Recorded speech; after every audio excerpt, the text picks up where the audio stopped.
This will work in a pinch, but it's not recommended.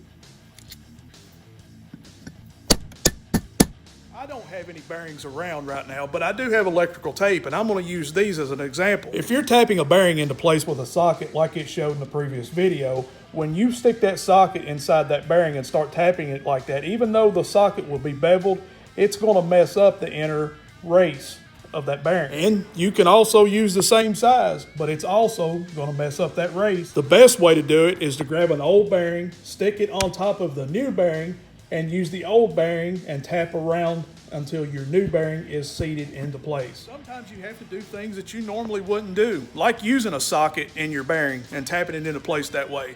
But if you have an old bearing laying around, I would highly recommend using the old bearing, laying it on the new bearing, and tapping it into place that way. You will not only save time, but money in the long run.